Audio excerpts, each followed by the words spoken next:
সম্মানিত সুধী দর্শকবৃন্দ, WHR TV থেকে স্বাগত জানাচ্ছি। আমরা এই মুহূর্তে আপনাদেরকে দেখাচ্ছি খুলনা অঞ্চলের বধ্যভূমির স্মৃতিচিহ্নগুলি। এখানে আমরা এখন অবস্থান করছি খুলনার গল্লামারী বধ্যভূমির স্মৃতিসৌধে।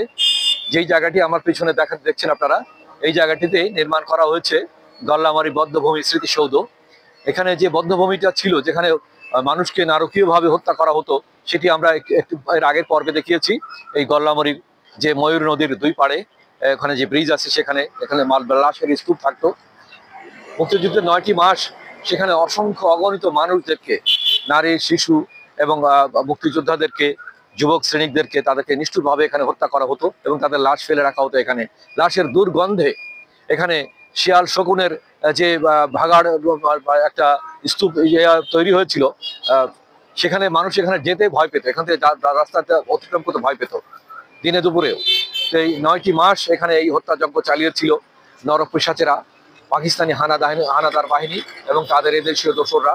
আমরা আপনাদেরকে সেই স্মৃতিসৌধের ওখানে নিয়ে যাচ্ছি, যেখানে মানুষ আমাদের এখানে 14ই ডিসেম্বর বুদ্ধিজীবী হত্যার সময় এবং আমাদের বিভিন্ন জাতীয় দিবস, বিশেষ করে 16ই ডিসেম্বর, 25শে মার্চ স্বাধীনতা দিবস, 26শে মার্চ, মানুষ এখানে এসে সেই শহীদদের উদ্দেশ্যে শ্রদ্ধার্ঘ্য জানায়। আমরা সেখানে আপনাদেরকে নিয়ে যাচ্ছি। এখানে দেখছেন যে ইদানিং সম্প্রতি এখানে একটা ব্যারিকেড তৈরি করা হয়েছে, জানি না কি কারণে, অজ্ঞাত কারণে হয়তো ব্যারিকেডটা তৈরি করা হয়েছে।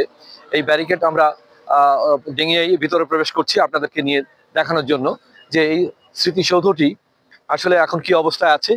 আর এটির নির্মাণ করেছিল বিগত সরকার। এখানে নির্মাণ করা এখানে বেশ কিছু পরিকল্পনাও ছিল।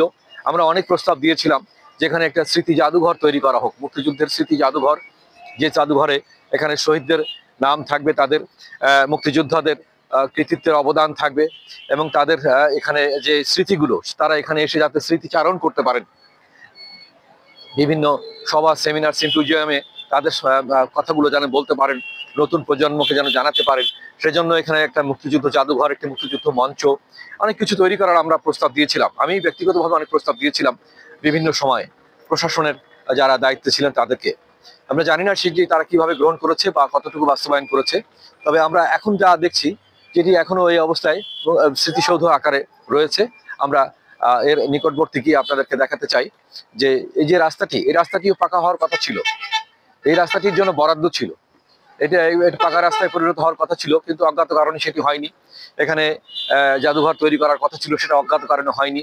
এখানে মিউজিয়াম, যেটা আমরা বলছি লাইব্রেরি, তৈরি করারও কথা ছিল, তারই একটি অংশে একটা অডিটোরিয়াম তৈরি করার কথা ছিল, কিন্তু সেই অরক্ষিত অবস্থায় রয়েছে এখানে এবং যার যেরকম খুশি এখানে সে বসবাস করছে।